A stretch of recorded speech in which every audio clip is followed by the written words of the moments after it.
नमस्कार, हिमाचल तहलका न्यूज में आपका एक बार फिर से स्वागत है। मैं हेमंत राणा कैमरा पर्सन तरसेम के साथ आज आपको नादौन के भाजपा के नेता विजय अग्निहोत्री जी के पास लेकर चलूंगा।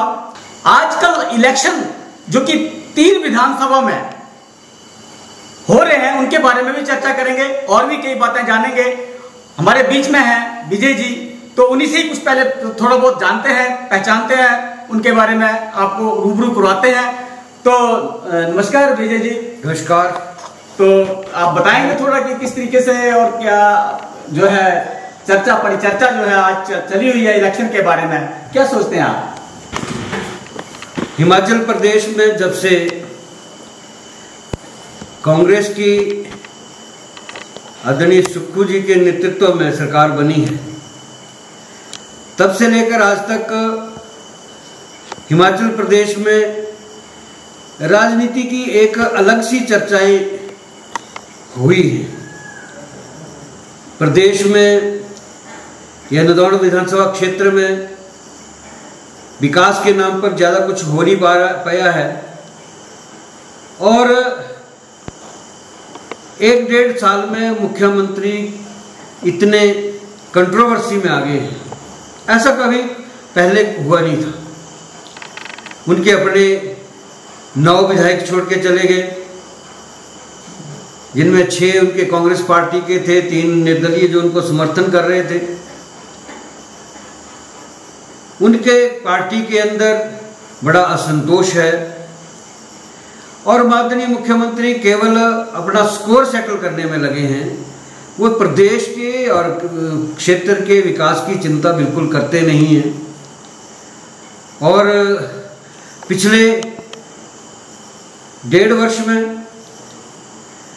जहां प्रदेश की मूल समस्याएं भी अभी तक हल नहीं हो पा रही हैं और छोटी छोटी बातें, यानी आज मुख्यमंत्री की अपने विधानसभा क्षेत्र में पानी की समस्या के लिए हाहाकार मचा है और मुख्यमंत्री जी उस समस्या को हल करने के बजाय जो उस डिपार्टमेंट में छोटे छोटे पदों के ऊपर काम कर रहे हैं, कोई मल्टीपर्पज वर्कर है, कोई पानी छोड़ने वाला व्यक्ति है, उन लोगों को एक जगह से दूसरी जगह बदलने का काम कर रहे हैं, उनको प्रताड़ित करने का काम कर रहे हैं। इस करके व्यवस्था परिवर्तन के नाम से जो उन्होंने एक नारा दिया था, उसके नाम से अभी तक कुछ हुआ नहीं है। बड़ी बात कह सकते हैं कि अग्निहोत्री जी वो योद्धा हैं बीजेपी के जिन्होंने प्रदेश के मुख्यमंत्री को इलेक्शन में टक्कर दी है और आज उनकी भाषा शैली से मालूम पड़ता है कि आज वो पूरे तरीके से तैयार हैं कि किस तरीके से मुख्यमंत्री जो राजनीति कर रहे हैं वो किस तरीके से सही है या गलत है, किस पायदान पे पहुंची है। सारी की सारी बातें आज विजय जी अपने खुले मन से करने के मूड में हैं और कई बातें जो शुरुआत में उन्होंने बताई भी कि मुख्यमंत्री आजकल जो है वो किस तरीके से नादौन की ही जो तरफ नहीं देख पा रहे हैं तो पूरे प्रदेश को कैसे देख पाएंगे, ये इनके आरोप हैं। तो इन आरोपों के ऊपर किस तरीके से आप सत्यापित करते हैं आरोपों को, इस बारे में भी जानेंगे आपसे कि क्या आप कहना चाहते हैं। किस तरीके से आपने कहा कि एक तरह से अपना वो स्कोर सेट कर रहे हैं, तो ये बात हमें थोड़ा सा बताइएगा आप। ऐसे कि पिछले 1.5 वर्षों में मुख्यमंत्री जी से जो आशाएं थी इस प्रदेश के लोगों को और विशेषकर नादौन विधानसभा क्षेत्र के लोगों को, उनके ऊपर उन्होंने खरा उतरने की कोशिश तक भी नहीं की है। 1.5 वर्ष पहले जब इस प्रदेश में आदरणीय जयराम ठाकुर जी के नेतृत्व वाली भारतीय जनता पार्टी की सरकार थी, उस समय में जो काम हुए थे, चल रहे थे, उन कामों को भी विराम लग गया है। उस समय में नादौन में जल शक्ति विभाग का डिवीजन, गलोड का कॉलेज, लंजियाना का आयुर्वेदिक हेल्थ सेंटर, चिड़ी और बदारन का हेल्थ सब सेंटर, अटियाड़ू और हथोल का पटवार सर्कल, ऐसे बहुत से संस्थान जो खुले थे, काम कर रहे थे, वहाँ अपॉइंटमेंट्स हो गई थी, उन सबको बंद करना और बंद करने के बाद 2 संस्थानों की दोबारा से उसी पुराने पैटर्न के ऊपर उसी लेटर को जो भारतीय जनता पार्टी में ने लिखकर शुरू किया था, उसमें डेट और साइन बदलने के अलावा कुछ नहीं किया। पहले लॉजिक दिया कि इनके बजट का प्रावधान नहीं था, इस करके हमने बंद किया। लेकिन केवल मुख्यमंत्री अपने नाम का फट्टा लगाने के लिए काम कर रहे हैं। ये बहुत अच्छे ट्रेडिशन नहीं है, ये बहुत अच्छा काम नहीं है। आपने देखा, आप जहाँ रहते हैं उसके 100 कदम की दूरी के ऊपर मिनी सचिवालय नदौन बना है। उस मिनी सचिवालय का काम भारतीय जनता पार्टी के समय में पूरा हुआ। उसकी जो एडमिनिस्ट्रेटिव अप्रूवल थी आदरणीय धूमल जी करके गए थे। उसके बाद जब उसका काम मुकम्मल हो गया, उसके बाद जयराम ठाकुर जी ने उस मिनी सचिवालय का उद्घाटन कर दिया और साथ ही 2-4 दिन बाद आचार संहिता लग गई, उससे उसको शिफ्ट नहीं कर पाए थे, काम बढ़ गया। लेकिन जब सरकार बदल गई और दूसरी सरकार आई तो माननीय मुख्यमंत्री जी ने वहां एक और पट्टा लगा दिया, शुभारंभ, जो इतिहास में मेरे को लगता पहली बार ही हुआ था।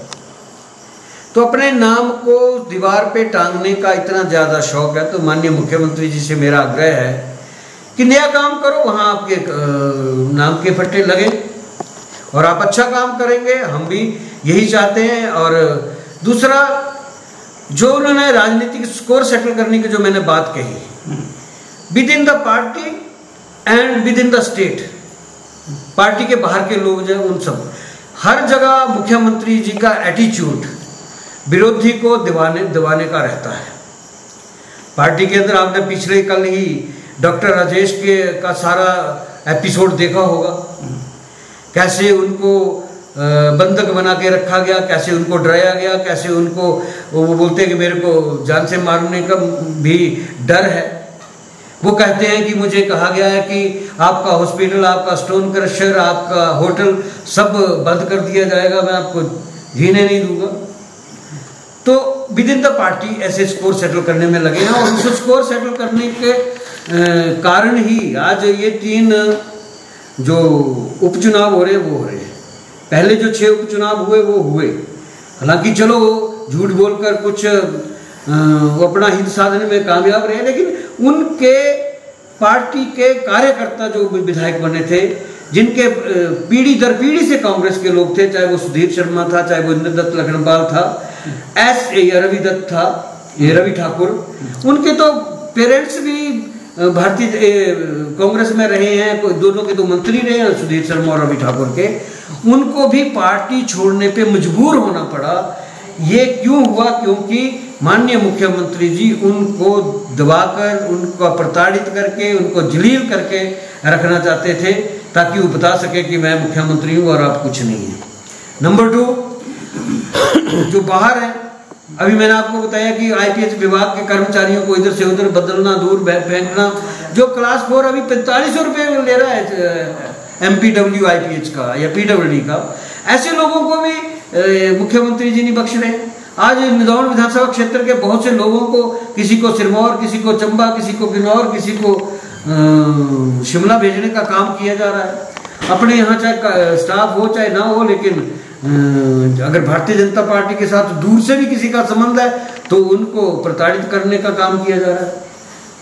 तो ये बदला बदली की जो राजनीति आदरणीय मुख्यमंत्री जी कर रहे हैं, उसके परिणाम स्वरूप ही आज उनको ये दिन देखने पड़ रहे हैं।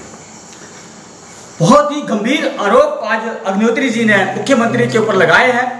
हालांकि जो कार्य जयराम ठाकुर के बताए जा रहे हैं और जिनको मुख्यमंत्री ने जो बंद किया था दोबारा से उनको चालू किया गया है, उनके ऊपर आरोप। दूसरी बात कि कांग्रेस के कार्यकर्ताओं के किस तरीके से उनके ऊपर दबाव है, उनके ऊपर आरोप लगाने में विजय जी ने आज खुल करके इस बात को सामने रखा है। हालांकि हम ये जानना चाहेंगे कि देहरा से बात निकल करके आई है और मुख्यमंत्री की धर्मपत्नी जो कि चुनाव लड़ रही हैं, किस तरीके से देखते हैं आप इस बात को? चलो, ये तो उनका आंतरिक और पारिवारिक मामला है, मैं ज्यादा बोलना नहीं चाहता था। आपने ये प्रश्न पूछ लिया है, तो ये कांग्रेस पार्टी की एक परिपाटी रही है। अभी लोकसभा का चुनाव हुआ, लोकसभा के चुनावों में आदरणीय सोनिया गांधी जी रायबरेली गई, उन्होंने कहा कि मैं आपको अपना बेटा सौंप रही हूं। अब वो बेटा वायनाड से भी सांसद बने, उन्होंने वहां से इस्तीफा दिया और उन्होंने कहा कि मैं आपको अपनी बहन सौंप रहा हूं। यानी इनको अपने परिवार से बाहर कुछ दिखता नहीं है। इस प्रदेश में अभी चाहे वो वीरभद्र सिंह थे, उन्होंने अपनी पत्नी अपने बेटे को आगे ले जाने का काम किया, वहीं आज सुखविंदर सिंह सुक्खू ने भी अपनी पत्नी को देहरा से चुनाव लड़वाने का फैसला किया। ये परिवारवाद की पराकाष्ठा है। वहां के कार्यकर्ता जो कांग्रेस पार्टी के साथ कई जमाने से काम कर रहे हैं, उन सब लोगों का अपमान है। उनकी आकांक्षाओं अपेक्षाओं को दरकिनार करने वाला काम है। और मुख्यमंत्री बने हैं, आपको क्या जल्दी पड़ी है कि आपकी बीवी भी विधायक बन के विधानसभा पहुंचे।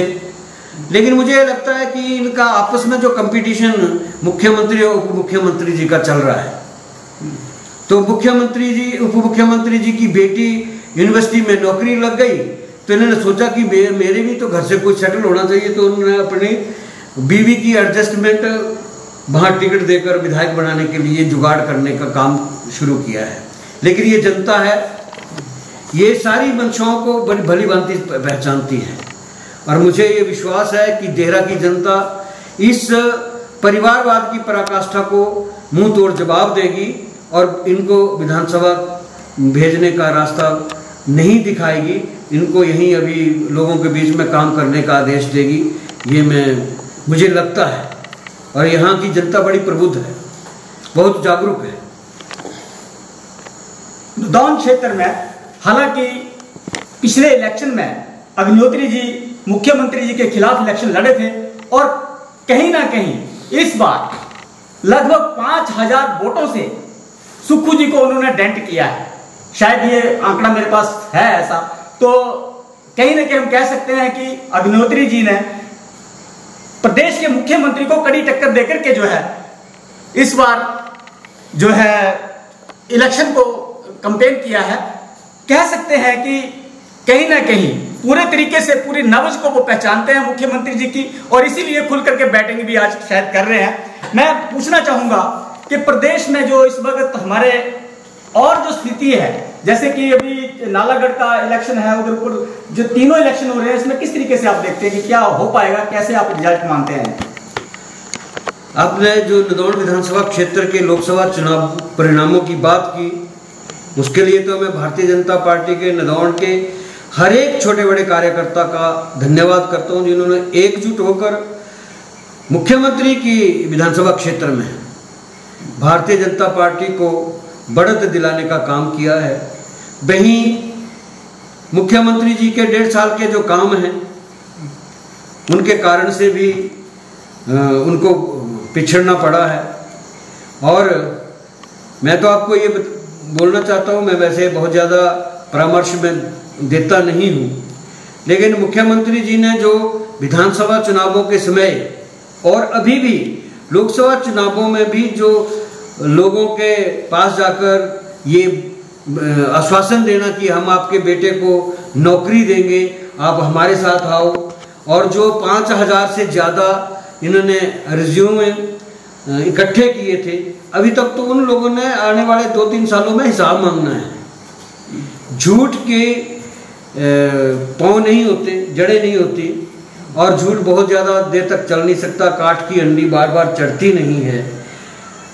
माननीय मुख्यमंत्री जी यहाँ से लगातार तो नहीं, चौथी बार विधायक है, और पहले 3 टर्म जो वो विधायक रहे हैं उसमें उन्होंने कभी कहा कि मैं विपक्ष में हूँ, कभी राजा साहब की सरकार होती थी तो बोलते थे मैं घोर विपक्ष में हूँ, घोर विपक्ष में हूँ। और पहली बार जो मुख्यमंत्री बन गए तो उनके पास ऐसी बातें करने का कोई ऑप्शन बचा नहीं है। इस करके बन तो आप कैसे जैसे तैसे बन सकते हैं, भाग्य से भी बन सकते हैं। वो बोलते हैं कि मैं भाग्यवान हूँ, मैं बनूंगा। बन तो सकते हैं, लेकिन बचेंगे कर्मों से ही। अगर कर्म नहीं होंगे और काम नहीं करेंगे तो नहीं बचेंगे। मैं ऐसा उनसे कहना चाहता हूँ कि आप मुख्यमंत्री बने हैं तो आप छोटी छोटी बातें मत करो। मुख्यमंत्री बनने के साथ साथ मुख्यमंत्री लगना भी चाहिए कि मुख्यमंत्री हैं। बात आई भाजपा कांग्रेस के परिवारवाद की भी बात आपने उठाई है। एक आरोप लगते हैं, मैं जानना चाहूंगा आपसे कि भाजपा के ऊपर आरोप लगते हैं कि केंद्रीय तौर पर भाजपा ने जो नीतियां हैं भाजपा की वो कॉरपोरेट हितैषी हैं, जबकि कांग्रेस के ऊपर आरोप लगते हैं कि वो क्षत्रप हितैषी हैं। किस तरीके से सोचते हैं इन बातों को? ये तो आरोप प्रत्यारोप चलते रहते हैं, लेकिन भारतीय जनता पार्टी अगर कॉरपोरेट हितैषी ही होती तो आज गांव के गरीब व्यक्ति के लिए प्रधानमंत्री आवास योजना में आवास का प्रबंध क्यों करती? गांव के गरीब के इलाज के लिए आयुष्मान भारत जैसी योजना जिसमें गरीब व्यक्ति को 5 लाख तक का 1 साल में मुफ्त का इलाज करने का प्रावधान है। प्रधानमंत्री गरीब अन्य कल्याण योजना जिसके अंतर्गत गरीब व्यक्ति को इस देश के 80 करोड़ लोगों को मुफ्त में राशन देने का प्रावधान क्यों करती?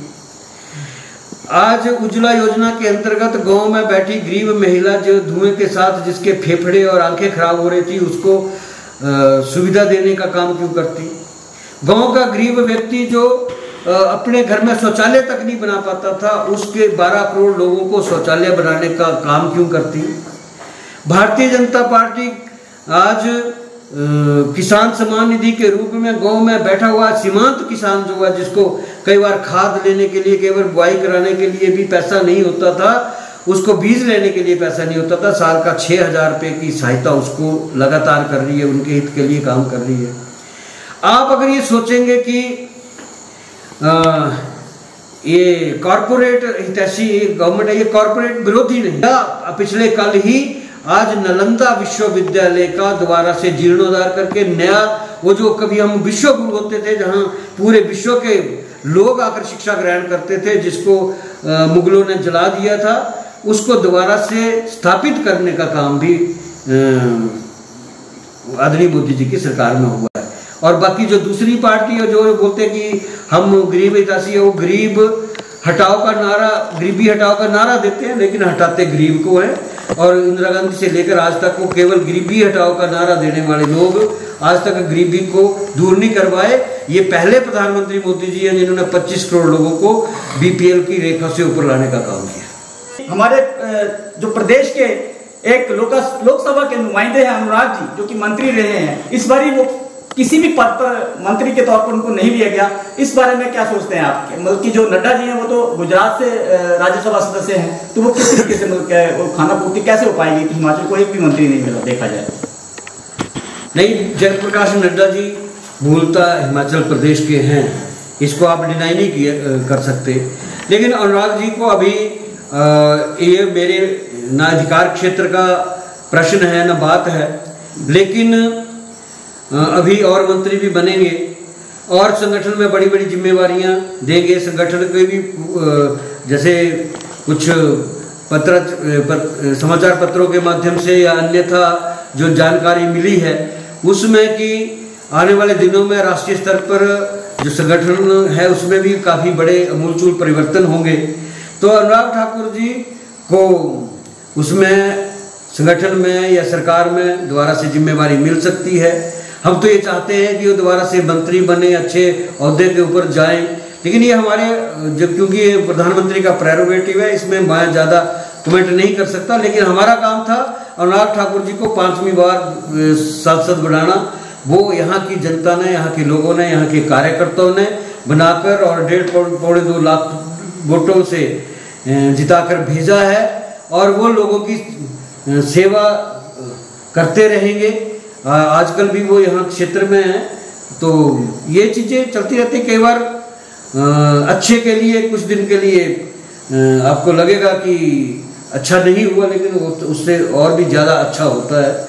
वैसे हेमंत जी, मैं कोई भविष्य बताने वाला व्यक्ति तो हूँ नहीं, लेकिन जिस परिस्थितियों में आज प्रदेश की सरकार चल रही है उन परिस्थितियों में केवल भारतीय जनता पार्टी के लोग प्रताड़ित हो रहे हैं ऐसा नहीं है, कांग्रेस के लोग भी बहुत दुखी हैं।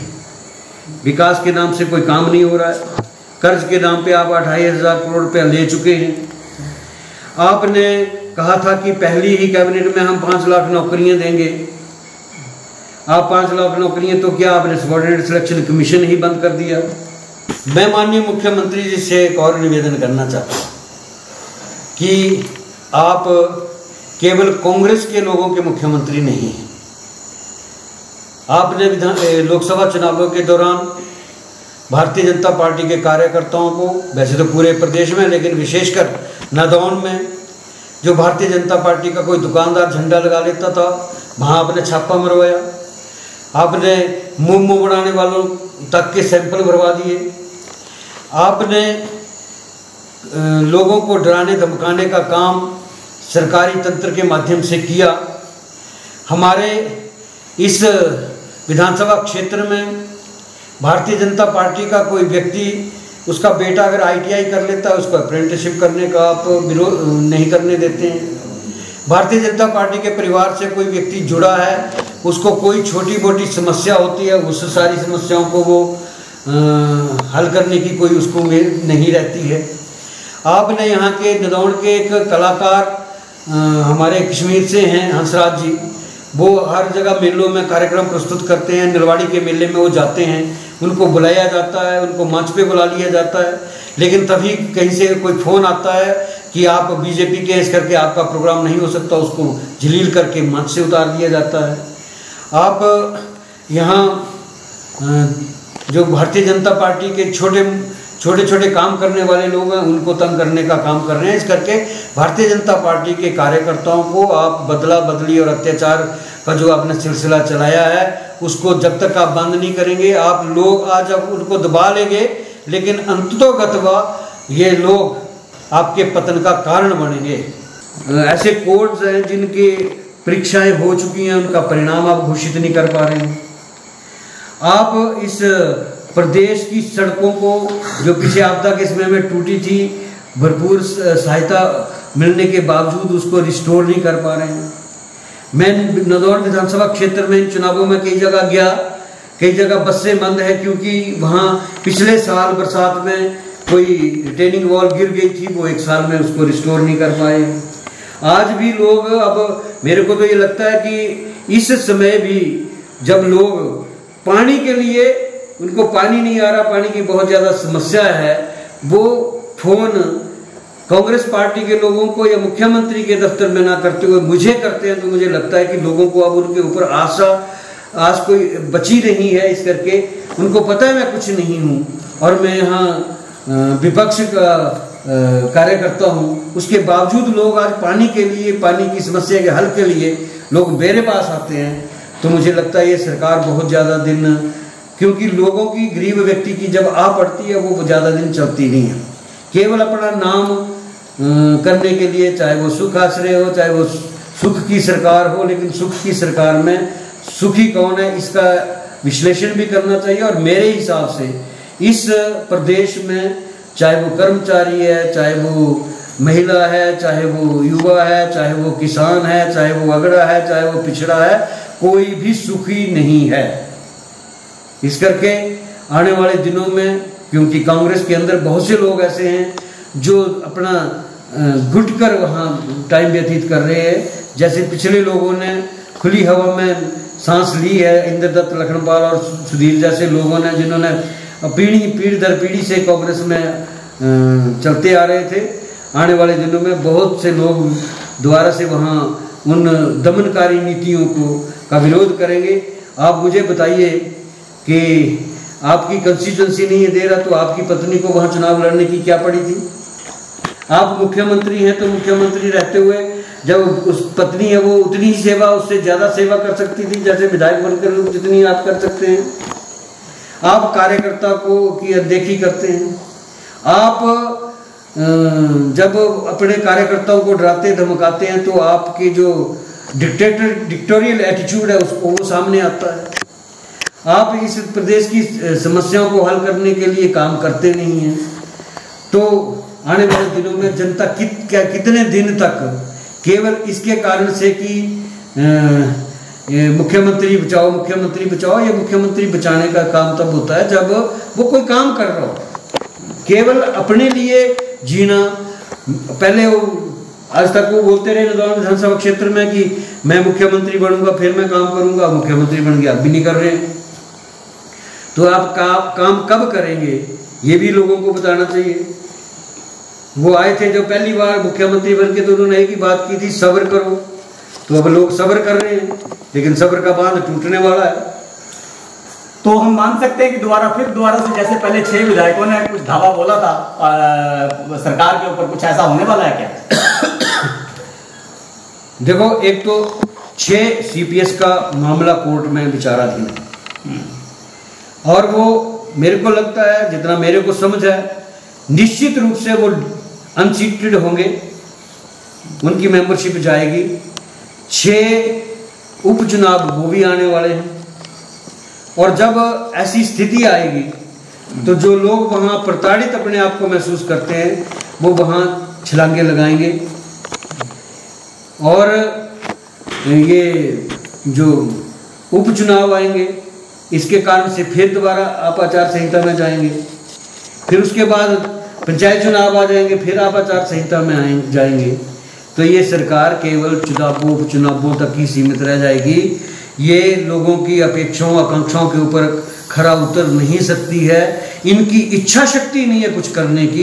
इस करके आने वाले दिनों में ये बात सरकार कितने दिन चलेगी, कितनी अवधि के लिए चलेगी, ये तो बोलना चलो भविष्य की गर्व की बातें हैं, लेकिन अवधि की जगह उपलब्धि की कोई चर्चा नहीं हो पाएगी, जैसे आज तक नहीं हो पा रही है। इस करके ये सरकार जितनी मर्जी चल जाए, लेकिन ये कुछ कर नहीं पाएगी, ना कर पा रही है। बड़ी बात अग्निहोत्री जी के मुंह से निकली है कि उपलब्धियां कोई नहीं है।